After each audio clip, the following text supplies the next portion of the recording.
안녕하세요.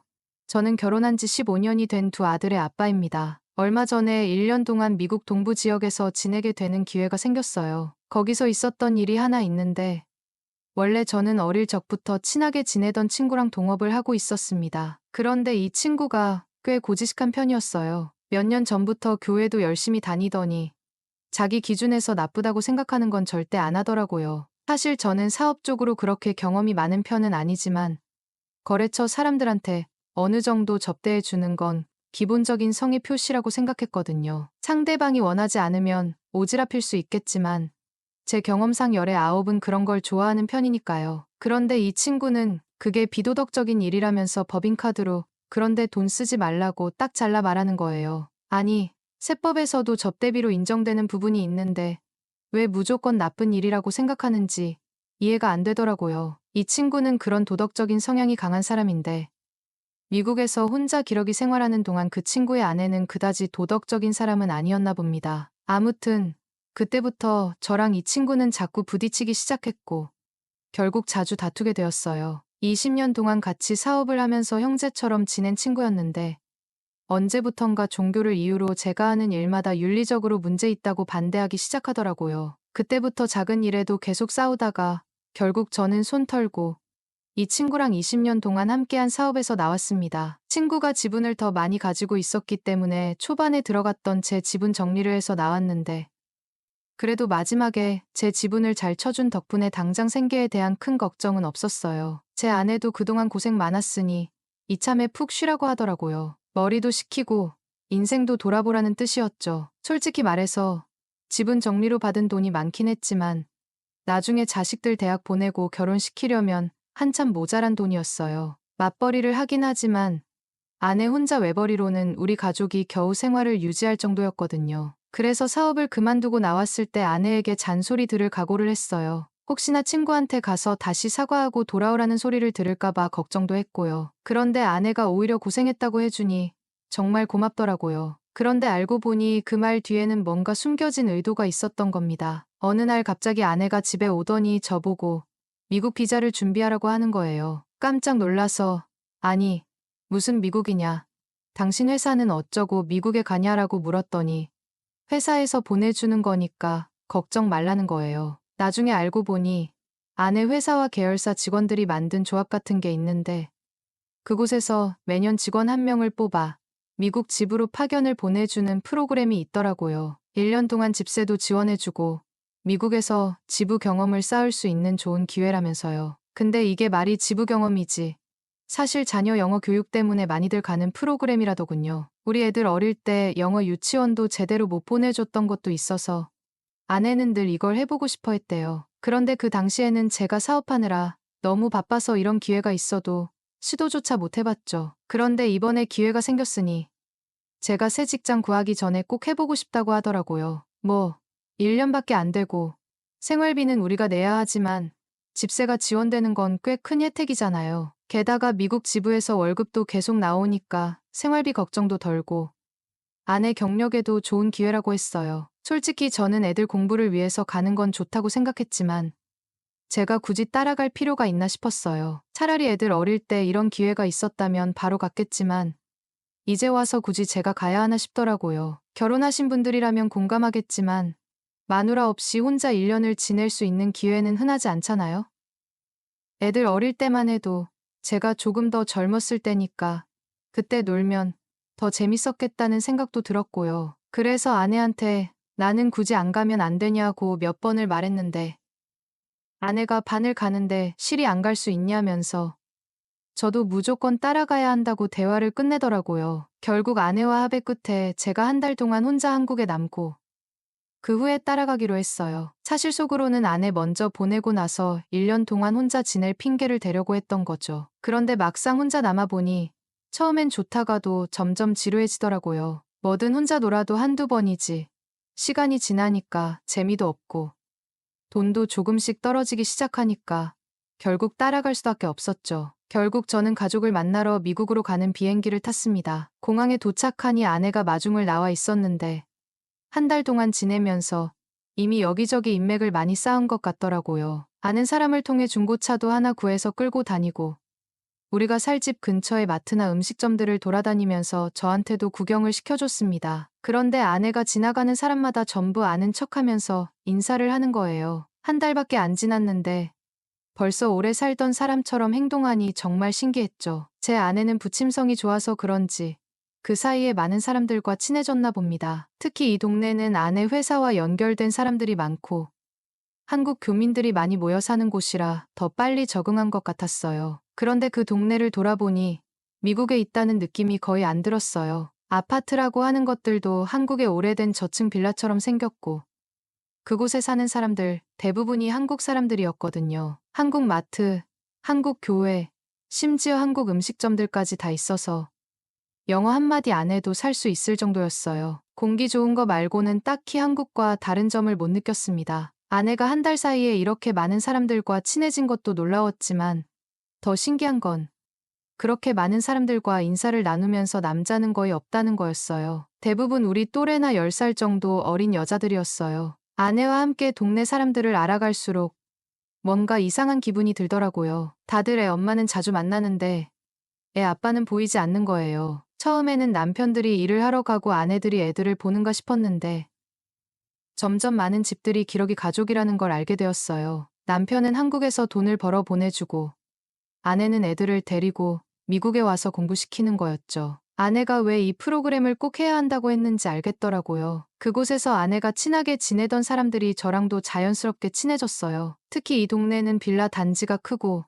한국 교민들이 많이 모여 사는 곳이다 보니 산책만 나가도 아는 사람이 많았어요. 저도 할 일이 없으니까 아침에 일어나면 애들 학교 보내고 아내가 출근하면 그냥 산책이나 하면서 시간을 보냈죠. 단지 크기가 워낙 커서 한 바퀴 도는데 30분은 걸리니 운동도 좀 하면서 지냈습니다. 그런데 저만 그런 게 아니라 그곳에 혼자 온 아줌마들도 똑같더라고요. 저희 아내는 그래도 회사에 다니니까 덜했지만 직장 없는 아줌마들은 하루 종일 무료하게 시간을 보내는 게 보였어요. 저도 이참에 운동도 하고 그동안 일하느라 나온 술배도 좀 줄여볼까 싶더군요. 아침에 산책을 자주 나갔었는데 산책할 때마다 마주치는 사람들이 대부분 아줌마들이었어요. 다들 산책을 하거나 모여서 얘기하고 저처럼 뭔가 지루한 시간을 보내는 것 같았죠. 그래서 금방 친해졌습니다. 그중에서도 한 젊은 애 엄마랑은 특히 자주 마주쳤어요. 남편은 한국에서 연구원이라나 뭐라나 솔직히 저한테 중요한 건 아니었어요. 그냥 매번 산책 코스에서 자주 마주치니까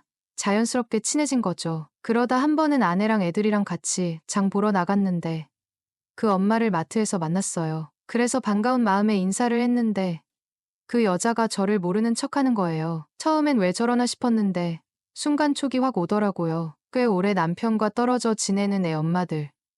그리고 하루 종일 무료하게 보내는 사람들. 그 신호가 뭔지 딱 알겠더군요. 그 뒤로는 그 여자뿐만 아니라 같은 단지에 사는 다른 사람들도 비슷한 상황이라면 상관없어졌어요. 그렇게 매일 연락이 오고 하루에 한 명씩 번갈아가며 즐거운 시간을 보내다 보니 시간이 정말 빨리 지나가더라고요. 어느새 미국에서 보낸 시간이 8개월이 넘었고 1년 계획이었으니 이제 3달밖에 남지 않았던 겁니다. 그동안 저랑 같이 지내던 몇몇은 이미 한국으로 돌아갔고 돌아가서도 연락하자며 연락처를 주고받은 사람도 있었어요. 물론 아내나 애들한테는 몹쓸 짓을 했다는 걸 알지만 걸리지만 않으면 문제될 건 없다고 생각했죠. 시간이 흐르면서 아내도 회사 일로 바빠지기 시작했고 저도 이제는 그런 만남을 자제하고 다시 좋은 남편, 좋은 아빠로 지내고 있었습니다. 그러던 중 어느 날 가족들과 멀리 있는 백화점에 가게 되었어요. 한국으로 돌아갈 때가 다가오니 친지들에게 줄 선물도 사고 앞으로 다시 사업을 시작하려면 인맥도 관리해야 할 것 같아서였죠. 그런데 그곳에서 정말 뜻밖의 사람을 만났습니다. 바로 제가 오래전부터 같이 사업하던 그 종교에 열심이었던 친구의 아내였어요. 정말 예상치 못한 만남이라 저도 당황했죠. 그 친구와 사이가 나빠지기 전에는 부부끼리도 자주 만나고 친하게 지냈지만 몇 년 전부터 연락이 끊겨서 소식도 몰랐던 터라 더 놀랐습니다. 친구 아내도 저를 보고 깜짝 놀랐고 우리 아내는 그 친구 와이프랑 엄청 친한 척하며 이야기를 나누더군요. 둘이서 30분이나 수다를 떨고 결국 연락처까지 주고받았습니다. 듣자 하니 그 친구 와이프도 2년 전에 자녀 교육 문제로 기러기 생활을 하고 있었더라고요. 지역이 달라서 몰랐던 건데 그렇게 살고 있었던 겁니다. 저는 솔직히 그 친구와 사이가 안 좋은 걸 알기 때문에 이 상황이 불편했어요. 그래서 아내한테 나 그 친구랑 사이 안 좋은 거 모르냐고 따졌죠. 그런데 아내도 저에 대한 걱정이 많았던 겁니다. 미국에 따라와 준 건 자기 욕심이었지만 막상 한국에 돌아가면 저는 다시 일을 시작해야 하잖아요. 그런데 아내는 솔직히 걱정이 됐던 거죠. 제가 사업을 시작하는 건 할 수 있겠지만 만약 그렇지 않고 일자리를 구해야 한다면 과연 가능할지 고민이 많았던 거예요. 그래서 아내는 이 우연한 만남을 하늘이 준 기회라고 생각한 겁니다. 제가 미국에 군말 없이 따라와 준 만큼 이제 한국에 돌아갈 날이 얼마 남지 않은 시점에서 아내가 저를 위해 내조할 차례라고 말했어요. 친구 와이프랑 친해져서 한국에 있는 그 친구에게 제 이야기를 잘 전달해달라고 부탁하겠다는 거예요. 저도 솔직히 걱정이 되는 부분이 있긴 했어요. 지금까지 하던 일이 제일 익숙하고 좋다는 생각이 들었고, 만약 그게 안 된다면 말고라고 생각하려고 했습니다. 그래서 아내 뜻을 따르기로 했죠. 친구 와이프랑 만나려면 차로 1시간 30분을 왕복해야 했지만 아내는 거리 따위는 상관하지 않고 오로지 친구 아내에게 잘 보이려고 노력하더라고요. 아내도 곧 회사에서 나올 시점이라 그런지 회사에서 하는 일도 별로 중요하게 여기지 않는 눈치였어요. 회사에서도 아내가 그렇게 다니는 걸 그냥 눈 감아주는 것 같더군요. 저도 이제부터는 정신 차리고 좋은 아빠로 살아야겠다고 결심했지만 아침마다 기러기 여자들과 보냈던 시간이 그립긴 했어요. 그렇다고 해서 크게 아쉬워하진 않았습니다. 그저 과거는 과거일 뿐 이제 가족과 함께 잘 살아야겠다는 생각만 했죠. 그러던 어느 날 아내가 갑자기 차키를 저한테 던지면서 친구 아내에게 좀 다녀오라고 하더군요. 아내가 잘 보이는 건 좋지만 제가 직접 만나러 가야 한다는 게 부담스러워서 솔직히 싫다고 했습니다. 그런데 아내는 이건 당신이 가야 하는 일이다 라면서 꼭 다녀오라고 하더라고요. 이게 무슨 일인가 싶었더니 친구 아내가 혼자 지내다 보니 집에서 가구를 옮기고 싶은데 도와줄 사람이 없다고 했어요. 거기에다 아내도 요즘 회사에서 빠지는 일이 많다 보니 너무 말년 티를 내는 거 아니냐는 눈치를 많이 받고 있다고 하더라고요. 솔직히 가기 싫었죠. 친구 녀석과의 일도 마음에 걸리고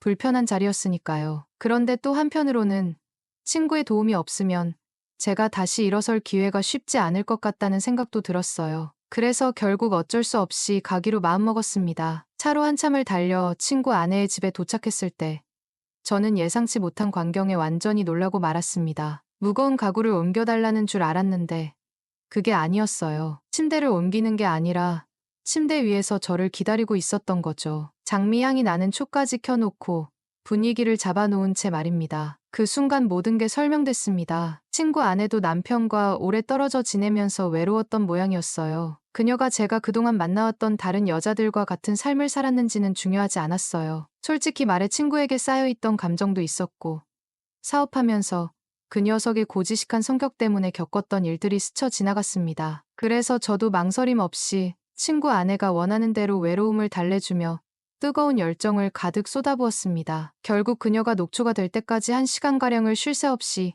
이리저리 바꿔가며 몰아붙였죠. 일이 끝나고 나서 그녀는 저에게 감동한 듯한 눈빛으로 오선생을 몇 번이나 느꼈는지 모른다면서 온갖 아양을 떠는데 그 모습이 귀엽더라고요. 그 후로 그녀는 매일같이 사소한 이유로 저를 불러내기 시작했어요. 매번 1시간 30분 거리를 왔다 갔다 해야 했는데도 저는 기꺼이 가곤 했습니다. 아내가 조금 짜증을 내긴 했지만 의심하지는 않았어요. 오히려 친구 아내한테 잘 보이라고 하면서 점수 좀 따놓으라고 제 등을 떠민 것도 아내였거든요. 상황이 어떻게 돌아가는지 아내는 꿈에도 몰랐죠. 그렇게 남은 3개월을 정말 알차게 보냈습니다. 미국에서의 마지막 날이 다가왔을 때 친구 아내가 우리 가족을 초대했어요. 솔직히 그 자리에서 무슨 일이 벌어질까 걱정도 됐지만 친구 아내도 저를 사랑한다거나 감정적인 일이 아니었기에 그저 리스크를 피하고 싶어 했던 것 같았어요. 그래서 아무 일 없이 무사히 지나갔죠. 그날 자리에서 아내가 우리 남편 빌려가서 잘 쓰셨냐면서 농담을 하더군요. 친구 아내가 매주 저를 4번에서 5번씩 불러냈던 걸 아는 눈치였어요. 아내는 하루에 3만 원씩 일당을 받아야겠다며 웃으며 농담을 던졌는데 친구 아내도 하루 3만 원은 너무 비싸니 이틀에 5만 원으로 깎아달라고 받아치며 웃더라고요. 그 순간 여자들의 농담이 얼마나 살벌한지 새삼 깨달았죠. 그런 농담이 오고 가는 사이에 아내는 술이 과하게 들어가서 먼저 잠들었고 저는 조마조마한 마음으로 친구 아내와 진하게 마지막 사랑을 나누었습니다. 그렇게 저의 미국 생활은 끝을 맺었어요. 한국에 도착하자마자 친구한테서 연락이 오더라고요. 아내한테 이야기를 들었는데 제가 많이 도와줘서 고맙다는 말이었죠. 친구는 제가 자본금을 다 빼간 것도 알고 있고 그때 들어간 지분을 시세에 맞춰 잘 정리해줬으니 이제 동업이 아니라 자기 직원으로 일해줄 수 있겠냐고 부탁을 해왔어요. 저도 사실 자본이 들어가 있을 때는 거래처 사람들과 잘해보려고 다툰 건데 이제 월급쟁이로 일한다면 친구랑 싸울 일도 없고 특별히 아쉬울 것도 없겠더군요. 그리고 솔직히 말하면 언젠가 친구 와이프를 다시 만나게 될지도 모른다는 생각에 조금 기대가 되기도 했어요. 친구랑 다시 일을 하게 된 게 여러모로 나쁘지 않겠다 싶었죠. 그런데 나중에 알게 된 건 친구 와이프는 애들 대학 졸업할 때까지 미국에 있을 계획이라는 겁니다. 그때가 되면 거의 50이 다 되어 돌아올 텐데 그때 가서는 다시 재미 볼 생각도 없고 해서 자연스럽게 만남은 포기했어요. 그런데 막상 친구가 아내를 철석같이 믿고 있는 모습을 보니 안쓰럽기도 했습니다. 그래서 친구에게 제가 미국에 있을 때 겪은 일을 살짝 이야기했죠. 현실을 좀 깨닫고 아내를 잘 관리하라는 뜻에서 한 말이었는데 친구는 자기가 그런 상황에 놓일 거라고는 전혀 생각하지 못하더군요. 오히려 저한테 어떻게 그런 짓을 할 수 있냐며 자신이 그렇게 봤던 제가 아니라고 하면서 저를 인간 쓰레기 취급하는 거예요. 사실 그건 자기 얼굴에 침 뱉는 게 아니라 자기 아내 얼굴에 침을 뱉고 있다는 걸 모르고 있는 거죠. 어쨌든 저에게는 이 모든 게 좋은 추억이었어요. 그렇게 세상에서 제일 도덕적인 척하는 위선적인 친구에게 한 방 먹여준 것도 나쁘지 않았습니다. 미국행은 가족을 위해 내린 결정이었지만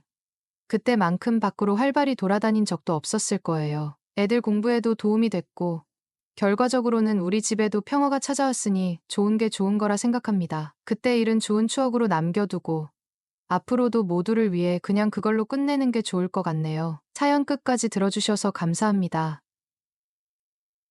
저에게는 벌써 5년이나 지난 일이지만 그때의 기억은 아직도 엊그제 있었던 일처럼 생생하게 떠오릅니다. 이 이야기는 사실 지금으로부터 10년쯤 전으로 거슬러 올라갑니다. 제가 한 친구를 처음 알게 된 건 군대에서였죠. 그 친구는 훈련병 시절 같은 소대원이었고 자대 배치를 받을 때도 같은 부대로 가게 되면서 자연스럽게 가까워졌습니다. 소대는 달랐지만 자주 마주치다 보니 말이 통했고 점점 친해졌습니다. 조금 더 알게 되고 나서야 우연이란 게 참 신기하다고 느꼈는데 저와 이 친구는 나이도 같았고 다니는 대학교까지 같았습니다. 이런 공통점들 덕분에 우리는 짧은 시간 안에 친밀해질 수 있었습니다. 휴가도 맞춰서 나가고 저녁도 같은 날에 하게 되었죠. 저녁 후에도 우리의 인연은 이어졌습니다. 복학 시기도 비슷했고 둘 다 자취를 하고 있었기 때문에 자연스럽게 룸메이트가 되었습니다. 그렇게 군대에서 시작된 인연은 대학 생활로 이어졌고 대학을 졸업한 뒤에는 같은 회사에 입사하면서 더 깊어졌습니다. 형제가 없었던 저에게 이 친구는 정말 형제 같은 존재가 되었죠. 그런데 주변 사람들은 우리 둘이 친하게 지내는 게 참 신기하다는 반응이었어요. 제가 좀 자유로운 영혼이고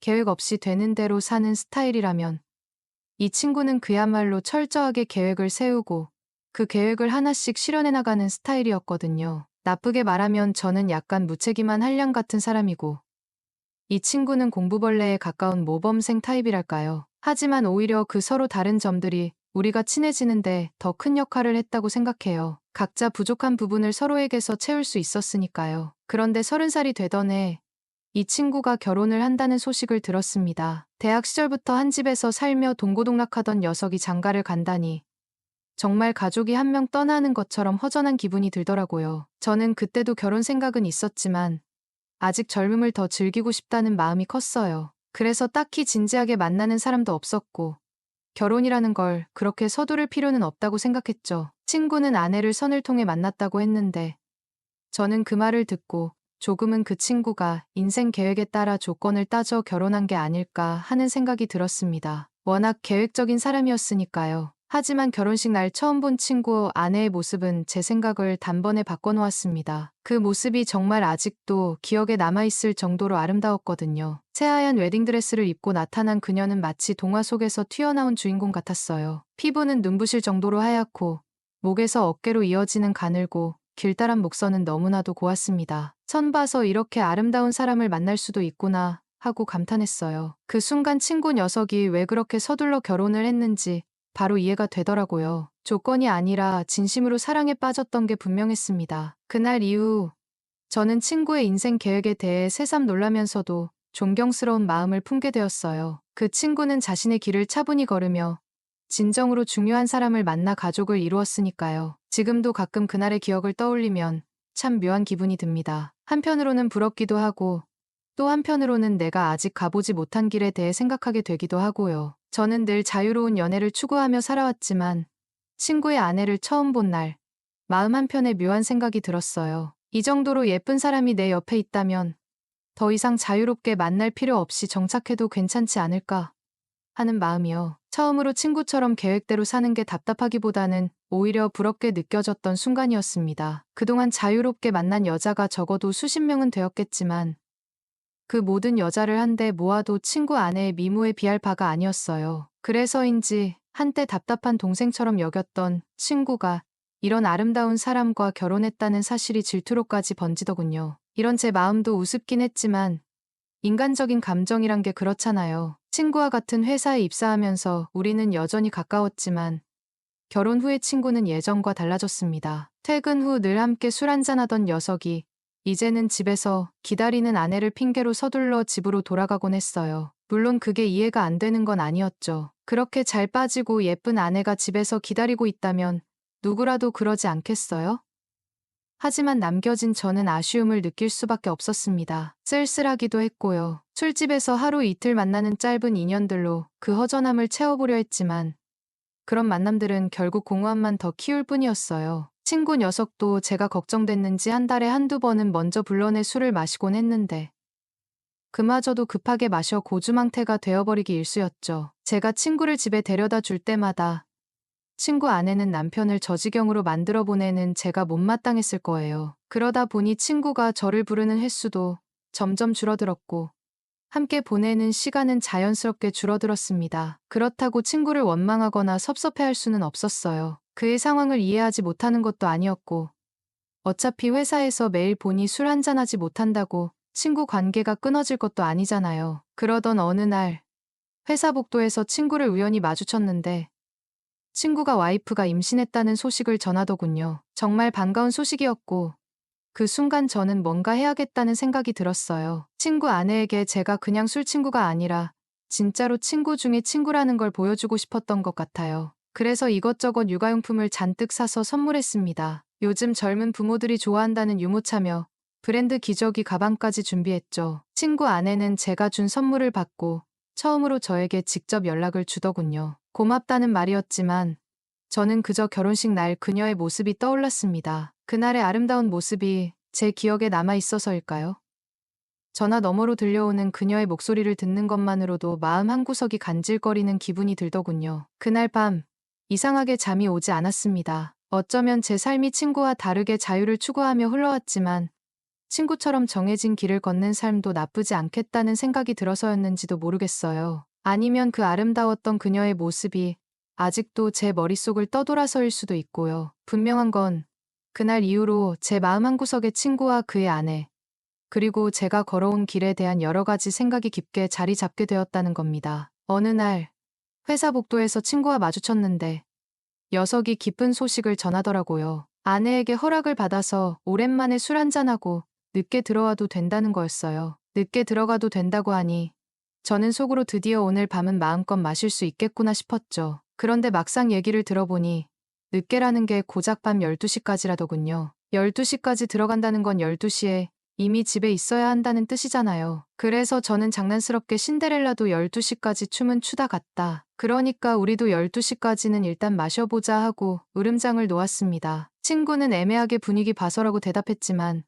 오랜만에 퇴근 후 술 한잔하며 이야기를 나눌 수 있다는 사실만으로도 즐거웠어요. 그런데 친구가 술잔을 들고 마시는 속도가 심상치 않았습니다. 평소에도 술을 잘 마시지는 못했지만 이날은 무슨 해방감을 느낀 건지 아니면 정말 오랜만에 술자리가 반가웠던 건지 마치 술이 바닥나기 전에 빨리 비워야 한다는 듯이 엄청난 속도로 술을 들이켰어요. 저는 주량이 꽤 강한 편이라 별로 문제가 없었지만 친구의 속도가 워낙 빨라서 혹시 무슨 고민이라도 있나 싶을 정도로 걱정이 되기 시작했습니다. 술을 좋아하는 사람이라면 아마 공감할 겁니다. 누군가가 만취 직전인데 딱 한 잔만 더 마시면 정말 끝장이 날 것 같은 순간 말이에요. 친구는 딱 그 상태였습니다. 제가 봤을 땐 한 잔 더 마시면 자기 이름은커녕 가족 얼굴조차 알아볼 수 없는 상태가 될 것 같았죠. 그런데 친구는 아직 12시가 조금 남았으니 그 시간까지는 채워야 한다며 술잔을 다시 들었습니다. 결국 친구는 혼자서 몸조차 가누지 못할 정도로 만취해버렸고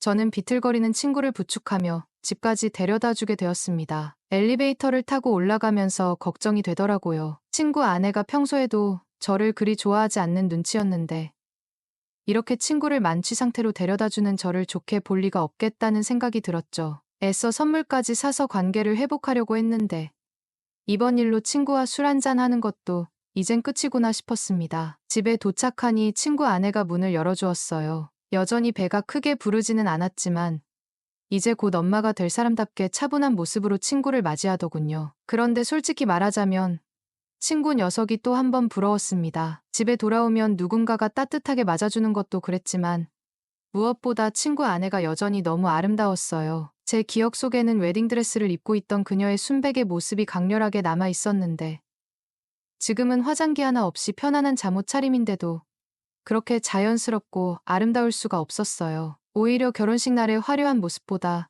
지금 이 순간의 수수하고 자연스러운 모습이 더 눈부시게 느껴질 정도였습니다. 그 순간 저는 여러 가지 감정이 교차하는 걸 느꼈습니다. 질투도 있었고 부러움도 있었고 어쩌면 미련 같은 것도 있었던 것 같아요. 하지만 동시에 친구의 행복을 진심으로 응원하고 싶다는 마음도 컸습니다. 문을 닫고 돌아서 나오면서 오늘 밤은 친구에게 주어진 시간 중 하나의 작은 해방이었고 저에게는 친구의 삶을 다시 한번 생각하게 되는 특별한 시간이었습니다. 친구 녀석을 그녀에게 부축해서 인도해줬는데 이 녀석이 중심을 잃더니 바닥에 그대로 쓰러지고 말더라고요. 이 상황에서 제가 부부의 공간인 침실까지 들어가 친구를 침대에 눕혀줄 수도 없고 어쩔 줄 몰라 안절부절 못하고 있었죠. 그런데 그녀는 오히려 생긋 웃으면서 그냥 여기에 둬도 돼요. 추우면 알아서 침대로 오겠죠. 라며 태연하게 말하더라고요. 그 말에 당황하기도 했지만 그때 그녀가 친구의 손을 힐끗 보더니 순대는 안 사왔나 보네 하고 한숨을 내쉬었습니다. 그 말을 듣는 순간 저는 무슨 상황인지 바로 눈치챘습니다. 친구가 12시까지 집에 돌아오는 길에 순대를 사오라는 심부름을 받았던 거였어요. 하지만 이 녀석이 만취한 상태로 빈손으로 온 걸 보고 실망한 거겠죠. 제가 또 이런 눈치 하나로 세상 살아온 사람인데 그 정도 상황 파악을 못할 리가 없었죠. 순간 친구가 이대로 혼나면 앞으로 우리 둘이 술 한잔할 시간은 점점 더 줄어들 거라는 생각에 저는 그녀에게 잠시만 기다려보세요 하고 쏜살같이 밖으로 뛰쳐나갔습니다. 제가 대신 순대를 가져다 주면 친구도 혼나지 않고 저와 친구의 우정도 지킬 수 있을 테니까요. 이리저리 헤매며 순대를 찾던 끝에 아직 불이 켜진 순댓국집 하나를 발견했습니다. 가게 안에 들어가 보니 홀을 정리하던 아주머니 한 분이 계셨는데 제가 들어가자마자 순대 하나만 주세요 하고 외치니 난처한 표정을 짓더라고요. 마침 마감 준비를 하고 계셨던 상황이었나 봅니다. 아주머니는 순대는 이미 삶아놓은 게 없어서 새로 한 사람 먹을 만큼 준비해 드릴 수 없다고 하셨습니다. 어떻게든 부탁드려야겠다고 생각하며 사정하려던 순간 문득 기막힌 아이디어가 떠올랐습니다. 결혼은 안 했지만 지금 제 아내가 임신 중이고 순대가 너무 먹고 싶다고 했다는 핑계를 댄 거예요. 그 말을 듣자마자 가게 안의 아주머니들이 전부 손을 멈추고 저를 쳐다보더군요. 그중 한 아주머니는 저를 보고 아내가 임신했는데 술 마시고 다니는 거야?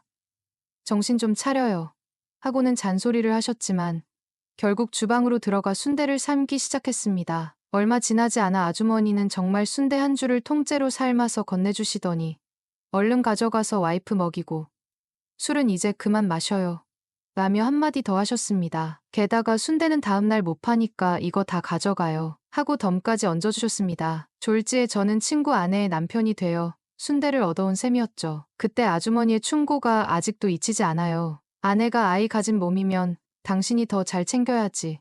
술이 문제야라고 하시던 목소리가 귀에 생생하게 남아 있습니다. 그렇게 순대를 듬뿍 사들고 친구 집으로 돌아갔습니다. 그녀는 제가 순대를 가져온 걸 보고 깜짝 놀라면서도 고마운 표정을 지었습니다. 제가 봤을 때는 기분이 좋아 보였어요. 덕분에 친구 녀석도 혼나지 않았고 저도 그녀에게 조금이나마 점수를 딴 것 같았죠. 아무튼 그 시간에 정말 순대를 잔뜩 사들고 친구 집으로 당당히 귀환했으니 그녀도 많이 놀라더라고요. 아무튼 덕분에 친구 녀석과의 우정을 지킬 수 있었습니다. 친구의 아이가 태어나기 전까지는 말이죠. 아이가 태어나고 나니 친구 아내는 오히려 저와 친구가 술을 자주 마실 수 있도록 배려해주는 모습을 보였어요. 남편이 스트레스를 풀고 기분 좋게 돌아오길 바라는 마음이겠죠. 저도 조심한다고는 했지만 얼마 전 친구가 또다시 만취해 몸을 가누지 못하는 상황이 벌어졌습니다. 저는 비틀거리는 친구를 부축해 그의 집 현관으로 데려갔어요. 벨이 울리자 문이 열렸고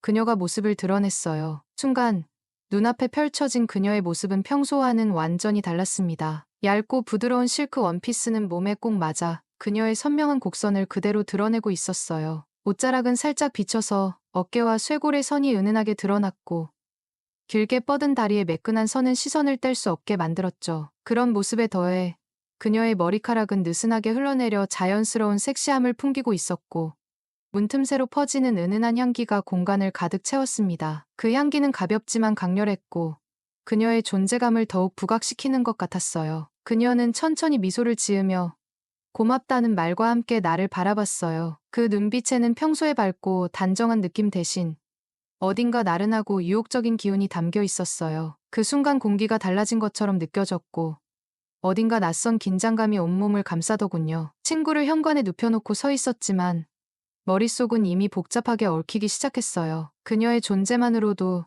주변의 모든 감각이 날카로워지는 것 같았습니다. 그녀는 전에 제가 챙겨줬던 순대 이야기를 꺼냈어요. 남편은 이미 까맣게 잊어버렸지만 자신은 그걸 기억하고 있었다며 조용히 미소를 지었죠. 그런데 그 말투가 묘하게 느껴졌습니다. 평소에 밝고 단정한 모습과는 달리 어딘가 낮게 깔린 목소리와 느긋한 태도의 낯선 분위기가 풍겼어요. 마치 무언가를 암시하는 것처럼 들리더군요. 그녀는 이어 저를 집 안으로 들이며 냉수 한 잔만 마시고 가라며 권했어요. 거절하기 애매해서 집 안으로 들어가게 됐고 식탁을 사이에 두고 마주 앉았습니다. 처음엔 그녀와 마주 앉아있는 것조차 어색했어요. 그녀의 느슨한 옷차림이 시야를 자꾸만 붙잡았고 시선을 어디에 둬야 할지 몰라 눈길이 떠돌았죠. 그런 제 불편함을 느낀 듯 그녀는 아무렇지 않은 태도로 여유롭게 앉아 있었고 그 모습이 오히려 더 신경 쓰이게 만들었습니다. 그날 그녀는 평소와 달리 자신의 속마음을 털어놓기 시작했어요. 일상에서 느끼는 답답함과 남편에 대한 아쉬움을 조심스레 꺼냈죠. 남편이 저와 술을 마시고 나서 그렇게 신나게 취해서 오는 모습을 보면 신기하다고 했어요. 그런 말을 들으니 묘한 기분이 들었습니다. 단순히 궁금해서 꺼낸 이야기가 아닌 것처럼 느껴졌어요. 그녀의 말에는 어딘가 무게감이 실려 있었고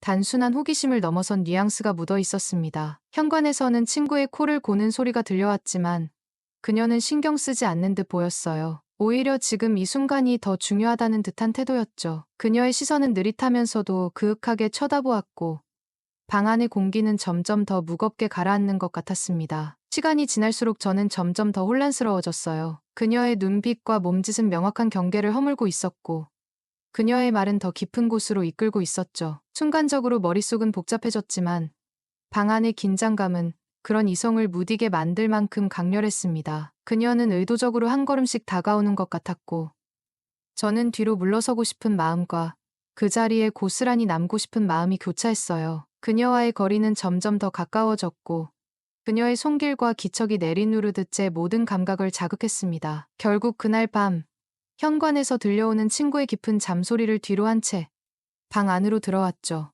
우리는 서로를 바라보았고 더 이상은 이끌림을 억누를 수 없었습니다. 저는 그녀를 감싸 안으며 격렬하게 키스를 했습니다. 그녀도 제가 그리웠던 탓인지 더 애원하듯이 저를 감싸 안았죠. 그 밤은 우리 둘만의 시간이었고 그 누구의 방해도 허락되지 않았습니다. 저희 손길이 그녀의 몸을 따라 움직일 때마다 그녀 안에서 억눌려 있던 감정들이 솟구쳐 올랐죠. 우리는 서로에게 깊이 빠져들었고 방 안의 열기는 한층 뜨거워졌습니다. 그녀의 볼륨감 있고 봉긋하게 솟은 승가는 나를 미치도록 자극했고 이성의 끈을 놓아버린 저는 깊숙이 사랑을 나누기 시작했습니다. 그녀를 만족시키기 위해 이리저리 다양한 자세로 바꿔가며 격렬하게 움직인 끝에 그녀는 오선생을 느끼며 참고 있는 소리를 내뱉더라고요. 그렇게 우리는 서로를 느끼며 몰입했고 그 누구도 알 수 없는 뜨거운 비밀을 공유하게 되었습니다. 그녀와의 이 밤은 평생 잊을 수 없는 기억으로 남아있을 것 같습니다. 그렇게 뜨거운 시간을 보내고 난 후 현관에 쓰러져 있는 친구를 피해 도망 나오듯이 집으로 돌아갔습니다. 집으로 돌아오는 길에 머릿속은 복잡했어요. 내가 그녀와 선을 넘었다는 사실이 스스로를 짓눌렀고, 그녀와 친구, 그리고 나 자신에 대한 질문이 꼬리에 꼬리를 물었습니다. 이 관계가 어디로 가고 있는지, 나는 이미 통제할 수 없는 곳으로 빠져들고 있다는 것을 느낄 수밖에 없었죠. 그날 이후에도 저는 친구와 술을 마실 때마다 그가 정신을 못 차릴 정도로 마시게 하고 친구 집까지 데려다 줄 핑계를 만들곤 했어요. 그녀는 매력적으로 웃으며 냉수 한 잔만 마시고 가라고 했고, 저는 그 말을 빌미로 집 안으로 들어가곤 했습니다. 그렇게 친구가 깊이 잠든 사이, 그녀와 저는 점점 금기의 경계를 넘어섰고, 처음 그때처럼 둘만의 뜨거운 시간을 보냈습니다. 사실 처음이 어렵지 이후에는 점점 더 과감해졌고, 죄책감보다는 그녀에 대한 육체적 만남에 더 끌리더군요. 이런 관계가 이제는 멈출 수 없는 지점까지 와버린 것 같았습니다. 가끔은 이런 생각도 들었어요. 그녀가 친구가 아니라 저를 만났다면 어땠을까? 그녀와 결혼해서 새로운 삶을 시작할 수도 있지 않았을까? 하지만 이 모든 건 현실이 아닌 허황된 상상이었어요. 그녀는 친구의 아내였고, 저는 친구를 속이고 있는 상황이었죠. 아직 그녀와의 관계는 끝나지 않았어요. 친구를 속이며 이렇게 계속 갈 수는 없을 거라는 걸 잘 알고 있었습니다. 하지만 그녀를 포기할 수 있을지, 그리고 그녀와 이 관계를 어떻게 끝맺어야 할지에 대한 답은 여전히 찾을 수 없었습니다. 친구에게 그녀를 양보해 달라고 말해보고 싶지만 그 이야기가 나올 순간을 생각하면 두려움이 앞서더군요. 앞으로 어떻게 해야 할지 고민이 됩니다. 지금까지 저의 이야기를 들어주셔서 감사합니다. 안녕하세요.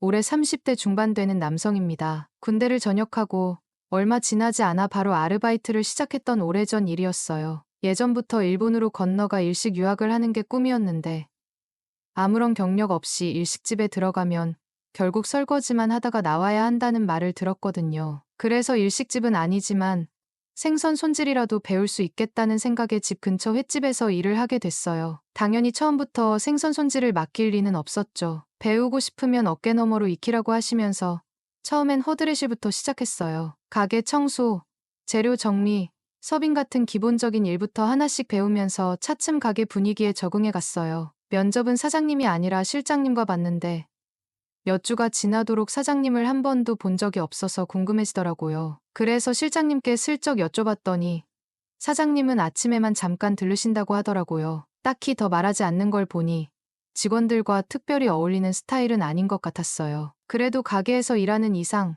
사장님께 인사라도 한 번은 드려야 하지 않나 싶었어요. 그래서 그날 아침 일부러 일찍 일어나 오픈 준비가 한창인 가게로 향했죠. 가게 문을 열고 들어가니 이모들과 함께 앉아 수다를 떨고 있는 사람이 보였어요. 처음 보는 얼굴이었죠. 그런데 그 사람이 바로 사장님이었어요. 예상과는 너무 달랐어요. 사장님이라면 당연히 연배가 있는 분일 줄 알았는데 눈앞에 앉아있는 사람은 생각보다 훨씬 젊고 게다가 예쁘기까지 했어요. 너무 당황해서 제대로 인사도 못하고 버벅거리기만 했어요. 알고 보니 사장님은 사업을 하던 남편과 몇몇 동업자들과 함께 가게를 운영하며 수급만 맡아 진행하는 소위 말하는 바지 사장이었어요. 그런데도 가게 운영에는 신경을 쓰는 듯했고 나를 보자마자 밝은 목소리로 말을 건네시더라고요. 어머나, 이 젊은 오빠는 누구야? 나는 순간 얼어붙었고 사장님은 내 반응이 재밌다는 듯이 슬쩍 미소를 지었어요. 처음엔 그저 장난스러운 말투로 긴장을 풀어주려는 건가 싶었는데 돌이켜보면 그때부터 나에게 관심이 있었던 게 아닐까 싶어요. 사장님은 나와 띠동갑이었지만 도무지 12살 연상으로 보이지 않았어요. 늘씬한 몸매에 세련된 스타일을 유지하고 있어서 그런지 훨씬 젊어 보였어요. 아무래도 동네에서 지역 유지라고 불리는 남편 덕에 관리할 건 다 받고 있는 듯했어요. 하지만 단순히 돈으로 가꾼 게 아니라 본인도 스스로 외모에 신경을 많이 쓰는 듯했어요. 젊어 보이는 미모와 탄탄한 몸매를 유지하기 위해 나름 부단히 노력하는 것 같았어요. 그런데 사장님의 매력은 단순히 세련된 스타일이나 미모 때문만이 아니었어요. 가장 눈에 띈 건 부드러워 보이는 까무잡잡한 피부였어요. 처음엔 자연스럽게 태닝된 피부인가 싶었는데 자세히 보니 손등만 유난히 하얗더라고요. 그러고 보니 아침에 가게에 들렀다가 골프를 치러 바로 가는 날이 많았고 가끔은 골프웨어 차림으로 오기도 했어요. 무릎 위까지 훤히 드러난 짧은 골프 치마를 입고 의자에 앉아 있을 때면 바닥을 닦는 척하면서도 나도 모르게 몇 번씩 고개를 돌려 바라봤던 기억이 나요. 사장님은 키도 커서 각선미가 정말 돋보였어요. 단순히 늘씬한 게 아니라 몸매 라인이 너무 완벽했어요. 이따금씩 하이힐을 신고 가게에 들를 때면 어쩐지 공간이 더 환해지는 느낌이 들 정도였어요. 사장님께 처음 인사를 드린 그날, 사장님이 저한테 약간 관심을 보였었죠. 그런데 이상하게도 그날 저녁, 처음으로 사장님이 가게에 출근하셨더라고요. 원래 아침에만 잠깐 들렀다 가신다고 했는데, 그날은 처음으로 저녁까지 계셨어요. 처음엔 그냥 우연인가 싶었는데, 그날 이후로도 매일은 아니지만 가끔씩 저녁까지 머무르시는 날이 생겼어요. 그렇다고 뭘 하는 것도 아니고, 가게 구석에 앉아 계시거나 여기저기 기웃거리시면서 딱히 도움은 안 되고 괜히 방해만 되는 것 같았어요. 그런데 또 손님이 없는 시간대가 되면 꼭 저를 불러다가 별것도 아닌 부탁을 하시곤 했어요. 어깨 좀 주물러봐. 갑자기 이런 부탁을 하시길래 좀 당황했지만 어쨌든 사장님이 시키시는 일이니까 손을 올려서 조심스레 주무르기 시작했어요. 그런데 뭉친 근육을 꾹꾹 눌러주자 사장님이 나지막이 소리를 내셨죠. 그 소리가 좀 뭐랄까 심상치 않았어요. 원래도 예쁘다고 생각했지만 그런 소리를 들으니까 몸과 마음 한구석이 묘하게 뜨거워지는 기분이 들었어요. 그런데 문제는 사장님도 그걸 알고 있는 것처럼 보였다는 거죠. 저를 일부러 떠보는 건가 싶기도 했어요. 그날 바쁜 시간이 끝나고 가게 뒷문으로 나와 담배에 불을 붙였어요. 기피한 목은 빨고 있는데 갑자기 문이 열리더니 사장님이 따라 나오시더라고요. 사장님이 다가오시더니 한 대 달라고 하셨어요. 마침 이게 마지막 한 대인데요. 그렇게 말하자 사장님이 빙긋 웃으면서 한 걸음 더 가까이 다가오셨어요. 그럼 그거라도 줘봐. 그러더니 제가 피우던 담배를 자연스럽게 뺏어 들고 한두 모금 깊게 빨아들이시더라고요. 사장님이 담배를 피우는 걸 처음 봤는데 그 모습이 너무 자연스러워서 순간 멍하니 쳐다봤어요. 담배를 몇 번 피우시더니 다시 저한테 건네주셨는데 필터에 선명하게 남아있는 새빨간 립스틱 자국이 눈에 확 들어왔어요. 방금까지 내 입에 있던 걸 사장님이 물었다가 다시 돌려준 거잖아요. 기분이 묘했어요. 그렇게 담배를 다시 물고 있는데 사장님이 장난스럽게 한마디 하셨죠. 내 입술 맛은 어때? 순간 당황해서 연기를 삼키지도 못하고 그만 콜록거리고 말았어요. 그걸 보시고는 사장님이 장난스럽게 웃으시더라고요. 그래도 가게에 젊은 남자가 있으니까 참 좋다. 그렇게 말하더니 휙 들어가 버리셨어요. 사장님의 입술 맛이라니 그 말이 계속 머릿속을 맴돌았어요. 괜히 가슴이 두근거리고 그날 밤은 도저히 잠이 오지 않았어요. 침대에 누워 곰곰이 생각해보니까 홀에서 서빙하는 이모들도 주방에서 일하는 이모들도 심지어 실장들까지 다 연배가 있는 분들이었거든요. 그리고 예전에 실장님들이 가게 한쪽에서 수군대던 게 떠올랐어요. 요식업에 대해서 아무것도 모르는 바지사장 주제에 사장 행세는 다 하려고 해. 사장님이 없는 자리에서 비아냥대던 말들이 갑자기 머릿속을 스쳤어요. 아마 그런 분위기 때문에 사장님도 가게에서 외로움을 느꼈던 게 아닐까 싶었어요. 가게에 젊은 남자가 있으니까 좋다. 그 말이 단순한 농담은 아닐 수도 있겠다는 생각이 들었어요. 그러면서도 나는 실장님들과 사이를 틀어버릴 수는 없었어요. 아무리 사장님이 예뻐도 결국 내게 일을 가르쳐 줄 사람들은 실장님들이었으니까요. 반대로 명색이 사장님인데 직원들과 한통속처럼 보이는 태도를 보여도 안 될 것 같았어요. 결국 눈치껏 박쥐처럼 양쪽을 오가면서 처신하다 보니 신기하게도 서로들 조금씩 분위기가 부드러워지더라고요. 덕분인지 사장님도 가게 마감까지 남아서 고생하는 날이 많아졌어요. 그러다 보니 자연스럽게 일이 끝난 뒤 가게 문을 닫고 회식을 자주 하게 됐어요. 그날도 회식을 하면서 다 같이 한잔하고 있었는데 분위기가 정말 좋았어요. 다들 취기가 좀 올라서 웃고 떠드는 사이 사장님이 기분이 좋은 듯이 제안하셨죠. 안주가 다 떨어졌네. 오늘은 수조에 있는 거 아무거나 꺼내와서 술 좀 더 마시자. 고참 실장님이 냉장고에 단고룡으로 숙성해 둔 생선이 있다고 했어요. 내일까지 안 먹으면 너무 물러져서 회덮밥으로도 못 쓴다고 하시더라고요. 그러자 사장님이 갑자기 특유의 장난스러운 미소를 지으며 한마디 하셨어요. 남자도 회도 생으로 먹는 게 제맛이지. 그 말에 순간 분위기가 미묘하게 변했어요. 실장님들도 저도 서로 눈치만 보며 어색하게 웃었죠. 사장님이 아무거나 잡으라길래 결국 양식 광어 2마리를 잡아서 가게 안에서 1차를 마무리했어요. 취기가 오르면서 분위기는 점점 더 풀어졌고 사장님은 계속 뭔가 장난을 걸 듯 애교를 부리셨죠. 그날따라 사장님이 더 예뻐 보이는 건 단순한 기분 탓이었을까요? 사장님은 기분이 한껏 좋으셨는지 가게를 연 이후 이렇게 재밌었던 적은 없었다며 2차로 노래방에 가자고 박박 우기셨어요. 결국 분위기에 휩쓸려 다 같이 근처 노래방으로 향했죠. 이미 다들 꽤 취한 상태였는데 노래방에 도착하자마자 더 격하게 술을 부어라 마셔라 하더라고요. 한 명씩 돌아가면서 노래를 부르는데 사장님은 워낙 들뜬 상태라 실장님들과 번갈아가며 블루스를 추기 시작했어요.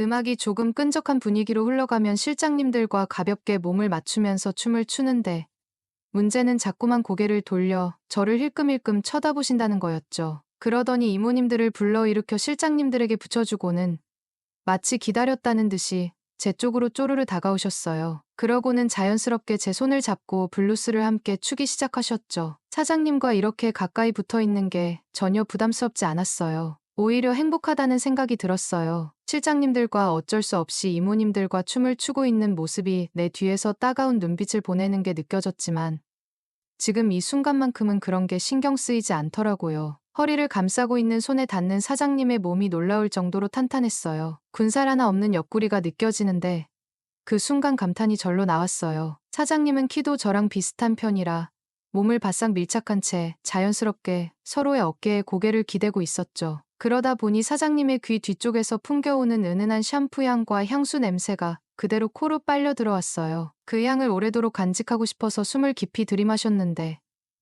그만 실수로 사장님의 목덜미로 뜨거운 숨을 내뱉고 말았어요. 순간 사장님의 몸이 살짝 움찔하는 게 느껴졌고 짧은 탄성이 흘러나왔어요. 순간 심장이 철렁했어요. 그런데 사장님은 당황한 기색 없이 제 가슴을 손바닥으로 툭 치고는 말없이 저를 빤히 바라보시더라고요. 무언가 의미심장한 눈빛을 보내면서도 별다른 말은 하지 않으셨어요. 그렇게 블루스 타임이 끝나고 사장님은 제일 좋은 자리에 앉으셨는데 갑자기 벌러덩 소파 위로 드러누워 버리셨어요. 완전히 만취한 것 같았어요. 이모님들이 다가가 흔들어 깨워보셨지만 사장님은 꿈쩍도 하지 않으셨죠. 어머, 치마가 말려 올라갔어.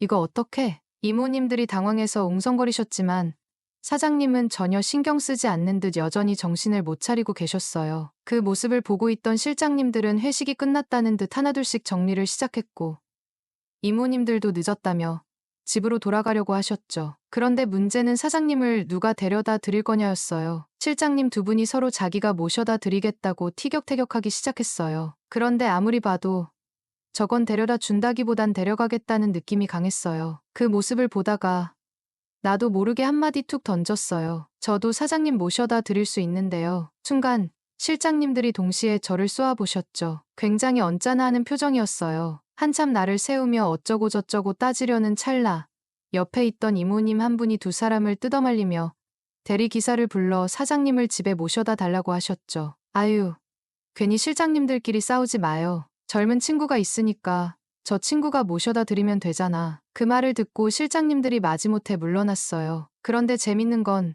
그 이모님이 실장님 중 한 분과 그렇고 그런 사이라는 소문이 있었거든요. 물론 제가 직접 본 건 아니니까 사실인지는 모르겠지만 그 순간만큼은 뭔가 묘한 기류가 흐르더라고요. 실장님들이 밖에서 발을 동동 구르면서 속이 타들어가는 모습을 보니 솔직히 좀 통쾌했어요. 늘 자기들끼리 사장님 곁에 붙어 있으려 하던 사람들이었는데 정작 사장님을 모셔다 드리는 건 결국 저였으니까요. 그래도 이모님들과 한껏 취해서 놀다가 집에 가면 또 나름 즐겁게 지내시겠죠. 대리기사님이 도착하고 사장님과 저는 뒷좌석에 나란히 앉았어요. 술이 많이 취하셨는지 차에 타자마자 사장님은 제 무릎을 베고 누워버리셨죠. 처음엔 그냥 잠시 그러는가 싶었는데 기사님이 목적지에 도착해서 떠날 때까지도 꼼짝도 안 하시더라고요. 깨우려고 조심스럽게 어깨를 흔들었는데도 사장님은 미동도 없었어요. 난감해하면서 어떻게 해야 하나 고민하는데 문득 사장님 가방 안에 있는 휴대전화가 눈에 들어왔어요. 혹시라도 남편분께 연락하면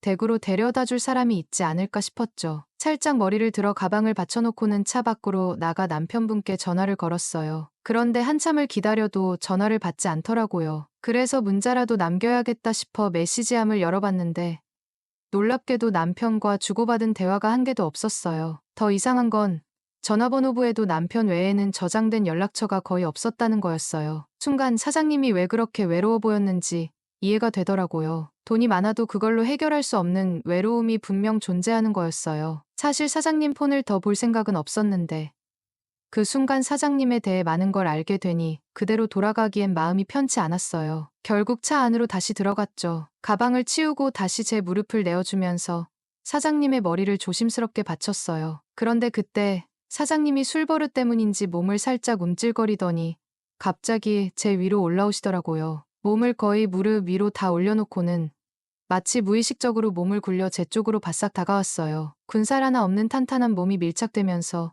따뜻한 체온이 고스란히 느껴졌어요. 그리고 바로 눈앞에는 아까 내가 뜨거운 숨을 내뱉었던 새하얀 목덜미가 다시 펼쳐져 있었어요. 그 순간 숨을 꾹 참고 온 정신을 붙잡으려고 애썼어요. 하지만 사장님의 체온과 부드러운 향이 자꾸만 정신을 흐트러뜨렸죠. 그렇게 몇 번이고 이성을 다잡으면서 밤을 버텼어요. 얼마 지나지 않아 사장님이 술이 조금 깨셨는지 갑자기 화들짝 놀라며 몸을 일으키셨죠. 내가 지금까지 이러고 있었어? 약간 당황한 얼굴로 저를 보며 물어보시길래 저는 담담하게 고개를 끄덕였어요. 그러자 사장님은 저를 빤히 보시더니 뭔가 감동한 듯한 표정을 지으시더라고요. 그러면서 말없이 몇 초 동안 저를 바라보셨어요. 이제 정신도 차리셨으니 저는 돌아가려고 했어요. 그런데 멀쩡해 보이던 사장님이 갑자기 제 팔을 잡고 집까지 데려다 달라고 하셨죠. 혼자 가실 수 있죠? 그렇게 묻자 사장님은 씁쓸한 표정으로 답했어요. 어차피 집에 아무도 없어. 그 말이 이상하게 마음을 건드리더라고요. 결국 사장님을 부축해서 집까지 데려다 드리기로 했어요. 문이 열리자마자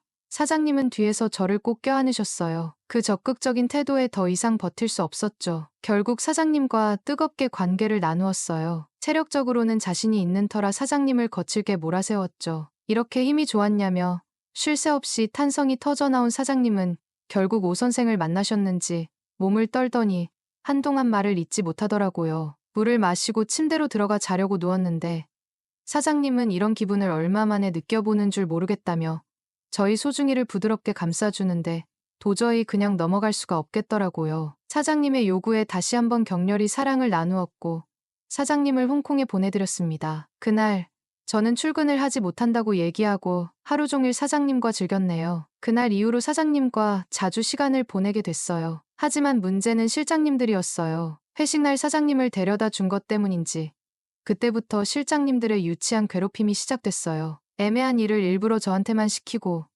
대놓고 견제하는 분위기가 느껴졌죠. 결국 더는 버티기 힘들어서 가게를 그만두게 됐어요. 가게를 나간 후에도 사장님에게 전화가 몇 번이나 걸려왔어요. 하지만 유부녀라는 사실이 걸려서 더 얽혔다가는 좋을 게 없다는 생각이 들었어요. 그렇게 점점 연락을 피했고 결국 사장님과의 인연도 거기서 끝나게 됐죠. 그때는 외로운 사람에게 지나친 관심을 주는 게 오히려 독이 될 수도 있다는 걸 깨닫지 못했어요. 하지만 오랜 시간이 지나고 나서야 내가 외로운 입장이 되어보니 그때 사장님의 마음을 조금은 이해할 수 있을 것 같아요. 이 이야기는 제가 대학 졸업을 앞두고 자취하던 시절의 이야기예요. 벌써 10년이 넘은 일이니까 이렇게 돌아보니 시간이 정말 빠르게 지나간다는 생각이 드네요. 그 당시 집은 꽤 부유했어요. 아버지의 사업도 잘 되고 있었고 저도 나이가 어리고 생각도 어렸지만 그 시절에는 그저 돈이 많다는 게 중요한 요소였던 것 같아요. 그때 당시에는 돈을 티내는 걸 좋아했던 기억이 나요. 그래서 대학 입학 선물로 아버지에게 자동차를 한 대 사달라고 했던 적이 있어요. 그때는 새로 신축한 아파트에서 자취를 했어요. 학교에서 조금 거리가 있었지만 그런 것쯤은 신경 쓰지 않았죠. 신입생인데도 이미 같은 학년은 물론이고 졸업을 앞둔 선배들부터 직장 생활을 하고 있는 선배들까지 제 소문은 다 퍼졌어요. 어찌 보면 그 당시에 저는 별로 할 일 없이 그런 소문만 타고 다니던 것 같아요. 그리고 제 씀씀이도 꽤나 화려했던 터라 저랑 친해지고 싶어하는 사람들로 주변은 항상 가득했어요. 그 중에서도 여학생들이 많았죠. 솔직히 남학생들과는 별로 친해지고 싶지 않았어요. 그땐 제 목적이 확실했으니까요. 여자들은 마치 은행 창구에서 번호표 뽑고 기다리는 손님들처럼 줄을 서고 있으면 저는 그냥 그들 중에서 고르기만 하면 됐어요. 그리고 제 집으로 돌아오기만 하면 모든 게 끝났죠. 집에 양주 몇 병 사놓은 게 있었거든요. 그걸로 분위기만 조금 띄우면 더 이상 신경 쓸 필요가 없었어요. 그런 생활을 하면서 저는 학업보다는 여자들만 생각했죠. 그리고 그게 제 인생의 재미라고 생각했어요. 그렇게 무기력하고 방탕한 생활을 이어가다가 결국 군대에 가게 됐습니다. 그때는 한 살이라도 어릴 때 가는 게 더 낫겠다 싶었거든요. 그런데 군대에서 아버지 사업이 점차 어려워지고 있다는 소식을 들었어요. 집을 이사했다는 얘기를 듣고 휴가 나와서 집에 처음 갔을 때 그 모습에 큰 충격을 받았어요. 예전에 제가 자취하던 아파텔보다 크기가 작은 반지하방으로 이사를 간 거였죠. 처음 그 집을 보고 든 생각은 이곳에서 우리 가족이 살 수 있을까였어요. 당시 군대 막사에서 생활하던 저도 군대가 더 낫다고 생각할 정도였으니까요. 제가 자랑스럽게 갖고 있던 원룸도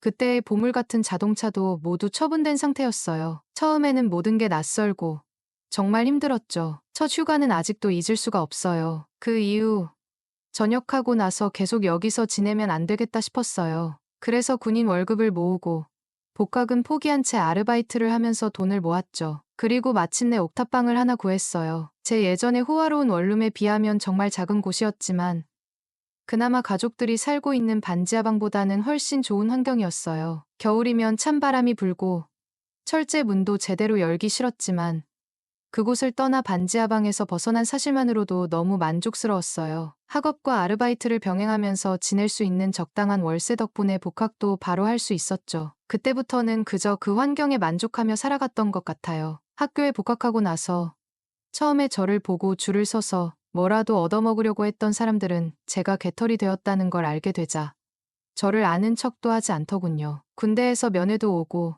편지도 몇 통 받았던 여자도 있었는데 제가 지금 옥탑방에 살고 있다는 얘기를 듣고는 그만 떠나버렸어요. 덕분에 그때 정신 차리고 학교 공부에 집중할 수 있었던 것 같아요. 그런데 제가 살던 옥탑방은 구조가 좀 특이했어요. 집주인이 방 하나라도 더 만들려고 옥상을 반으로 나누고 복도를 두고 마주 보고 있는 방이 하나 더 생겼죠. 덕분에 앞집 사람과 옥상도 같이 쓰게 되고 좁은 계단도 같이 올라가야 했어요. 그 집에서 살던 여자는 항상 졸린 눈을 하고 있었고 마른 체형에 조금 매서운 인상의 여성이었어요. 저는 학교 다니고 아르바이트를 하고 돌아올 때 그 여자를 거의 마주친 적이 없었어요. 밤에는 피곤해서 바로 잠에 들었고 얇은 벽 하나 사이로 생활 소음도 들리지 않았어요. 그녀를 처음 만난 건 옥탑방에 이사 온 지 2달이 지난 뒤였어요. 좁은 복도를 지나가며 마주쳤을 때 그 여자가 저를 전혀 의식하지 않거나 아니면 위험하다는 생각을 전혀 하지 않는 것 같아서 좀 놀랐어요. 여자는 한 줌도 안 되는 옷을 입고 있었어요. 그때 그녀는 나이가 30대 중반 정도로 보였고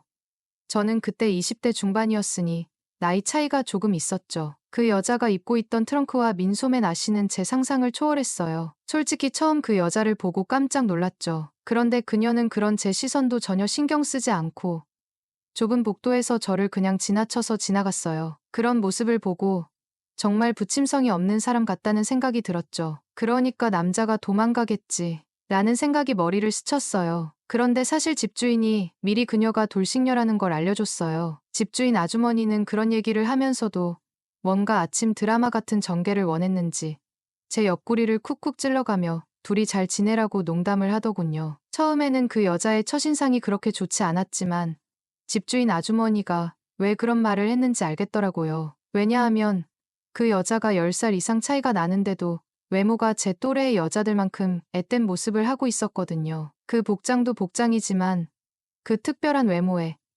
게다가 제가 군 입대 이후 여자와 전혀 접점을 가지지 못했던 상황이라 슬쩍 마음이 두근거리기도 했어요. 그녀는 그 이후로 더 이상 밖에 나가지 않는 것 같았어요. 처음 만났던 날 이후로 얇은 벽 너머로 그녀가 통화하는 소리나 혼자서 노래하는 소리, 그 외에도 다양한 생활 소음이 들려오기 시작했죠. 집에 돌아올 때 가끔 마주치게 되면 제가 먼저 인사를 해도 그녀는 대충 인사받는 둥 마는 둥 하곤 했어요. 그 덕분에 어느 순간부터 그녀에 대한 마음이 자연스럽게 접히기 시작했어요. 아마 그때는 제 상황이 많이 변하면서 자격지심이 생겼던 것 같아요. 가난해지고 나니까 여자들이 저를 피하는 이유도 그런 거라고 생각했거든요. 그날도 마찬가지였어요. 수업도 많고 아르바이트 일도 꽤 많아서 몸이 너무 피곤했거든요. 그래서 몸을 이끌고 옥상으로 올라가는데 계단 입구에서 그녀가 저를 반기면서 인사를 하더군요. 여름이 끝나가는 시점이라 밤바람이 쌀쌀해졌는데 그날도 여전히 그 복장 그대로 있었어요. 무슨 바람이 불어서 저를 반기나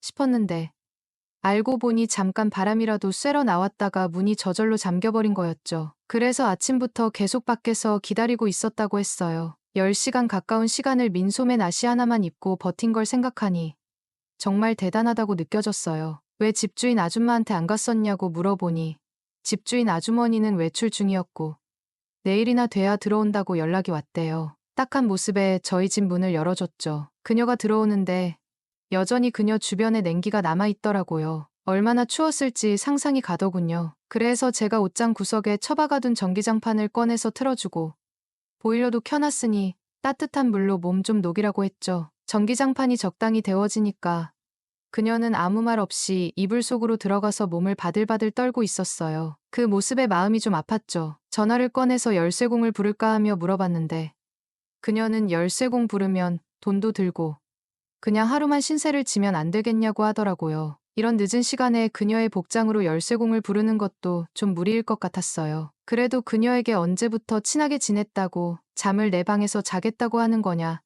나를 믿는 거냐며 농담을 했죠. 그때 그녀는 한쪽 뺨으로 미소를 지으면서 책임은 내가 져야 할 수도 있겠네라고 말하며 여자친구 있냐고 묻더라고요. 그녀의 말투에서 마치 해볼 테면 해봐라는 느낌이었어요. 아마 그동안 많은 경험을 해본 돌싱녀라 그런지 조금은 자신감이 넘치는 모습이었죠. 그 모습에 조금 놀랐지만 솔직히 이렇게 굴러들어온 기회를 놓치고 싶지는 않았어요. 그럼에도 불구하고 그날따라 아르바이트에서 체력을 모두 써버린 탓에 제 상태가 너무 안 좋았어요. 그래서 오늘은 그냥 넘어가 준다고 말하며 컨디션이 안 좋다고 했죠. 평소 같았으면 2다리로 이 방을 못 나갔을 거라고 살짝 선을 넘는 농담을 섞어 한마디 덧붙였어요. 그녀는 또다시 한쪽 뺨으로 의미심장한 미소를 지으며 자신이 부족해서 그런 게 아니라는 듯 말했어요. 왕년엔 남자들 좀 만나봤으니까 아는데 너 같은 관상은 말만 번지르르 하고 결국 본게임에 들어가면 힘없이 쓰러진다며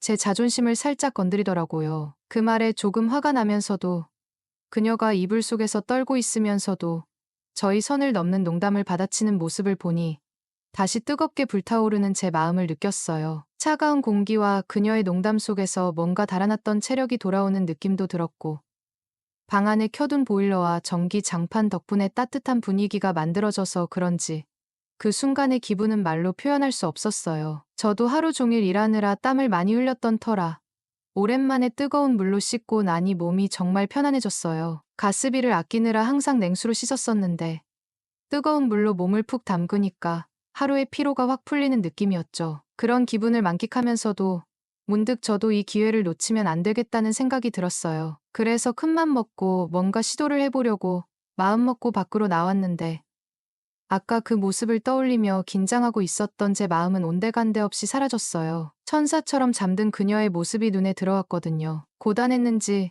작은 소리로 코를 골고 있는 그녀의 모습은 무방비한 상태였고 평소에는 볼 수 없던 그런 모습을 보니 제게는 마치 천상 여인처럼 보였어요. 그동안의 차가운 모습에서 벗어난 그녀의 모습에 마음이 점점 더 끌리게 되었죠. 제가 쓰는 샴푸와 비누 향기마저도 평소와는 다르게 느껴졌어요. 그녀가 자고 있는 옆에서 그 모습을 보고 있는 제 자신도 모르게 편안함을 느끼며 스르르 잠에 빠져들었어요. 어느 순간 그녀에게서 따뜻한 느낌이 들어서 눈을 떴어요. 그녀가 이불을 덮어줬는지 모르겠지만 저는 이미 이불 속에서 포근하게 감싸져 있었어요. 그녀는 여전히 깊은 잠에 빠져 있었고 그 모습에 정신을 차릴 수가 없었죠. 그렇게 이대로 가다간 실수를 할 것 같다는 생각이 들어 살짝 몸을 틀어서 그녀와 나 사이의 거리를 두려 했어요. 그래야만 정신을 차릴 수 있을 것 같았으니까요. 그녀는 자는 척을 하며 멀어지는 저를 그대로 끌어당겨 다시 제 코앞으로 다가왔어요. 그 순간 도저히 참을 수가 없더라고요. 그래서 그녀의 입술에 진하게 키스를 했습니다. 조용했던 방 안에는 서로의 숨소리가 뒤엉켰고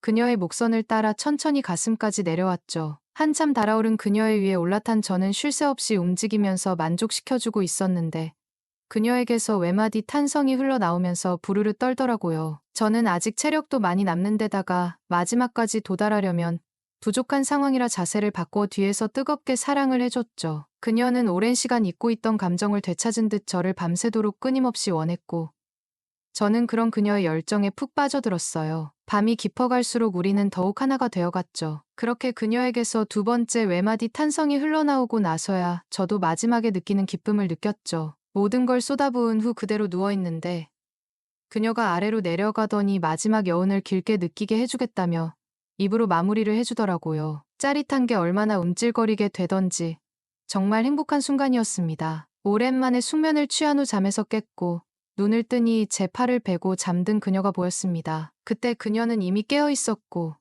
제 옷을 입고 있었어요. 제 옷을 입고 있는 그녀를 보니 마치 애인처럼 보이더라고요. 그때 집주인 아주머니가 돌아오는 소리가 들렸고 저는 급히 비상용 열쇠를 받으러 내려갔습니다. 그런데 집주인 아주머니는 비상 열쇠를 어디에 뒀는지 모르겠다고 했죠. 사실 그녀는 웃으며 그저 저에게 비상 열쇠 이야기를 던지며 집주인 아주머니 눈치 주려고 그런 소리 하는 거 아닐까 라는 느낌이 들었어요. 그런데 집주인 아주머니가 한마디 덧붙였죠. 사실 그녀의 집과 제 집의 현관문이 같은 열쇠로 열린다며. 그 말을 듣자마자 옥상으로 올라가 봤는데 정말 집주인 아주머니 말대로 문이 열리더군요. 옥탑방 공사를 하면서 비용을 아끼기 위해 두 집의 현관문을 같은 열쇠로 만들었던 거죠. 그렇게 그녀의 잠긴 문이 열렸고 그 사건은 그렇게 해결되었어요. 사실 제 방에 그녀가 하루를 지내고 갔다는 게 믿기지 않았어요. 그 전날 밤 벽 너머로 그녀의 노랫소리가 들렸는데 그때 함께했던 순간들이 떠오르더라고요. 그런데 벽 너머에서 집주인 아주머니와 그녀의 대화가 들려왔어요. 그 얇은 벽 덕분에 대화 내용이 다 들리더군요. 집주인 아주머니가 그녀에게 미안하다며 사과를 하고 같은 열쇠를 쓰는 사실을 알게 된 그녀가 불안할까봐 현관문 열쇠를 무료로 교체해주겠다고 했어요. 집주인 아주머니는 여자 혼자 사는 집인데 옆집 남자가 같은 열쇠를 쥐고 있으니 불편할 거라고 생각한 거였죠. 하지만 그녀의 대답은 예상 외였어요. 열쇠를 바꿀 필요 없다고 했죠. 처음엔 그 의미를 잘 몰랐는데 그날 저녁에 그 뜻을 알게 되었습니다. 밤에 자고 있었는데 야시시한 꿈을 꿔서 그런 건지 소중이가 따뜻하게 느껴지더라고요. 마치 누군가 입으로 해주는 것 같은 느낌이 드는데 비몽사몽인 채로 이불 아래를 봤는데 그녀가 해주고 있더라고요. 놀라기도 놀랐지만 느낌이 너무 좋아서 저는 계속 움직이지도 않고 받고 있었죠. 한참을 해주던 그녀가 입에다가 해도 된다며 더 적극적으로 움직여주는데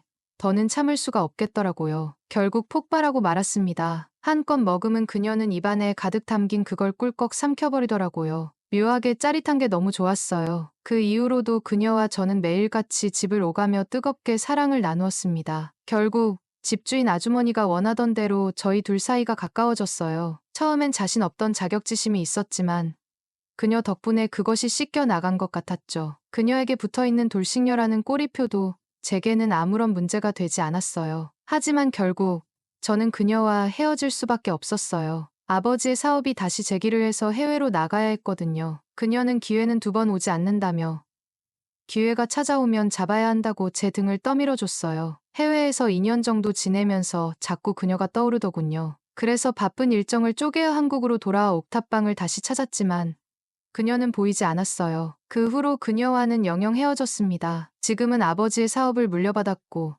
제 배경을 보고 접근하는 여자가 눈에 들어오지 않아요. 그래도 가끔 그녀가 떠오르곤 합니다. 늦은 여름이 되면 그녀가 떠오르는데 연락이 닿지 않아 안타까운 마음이 커지네요. 그녀가 잘 지내고 있기를. 그리고 정말 보고 싶습니다.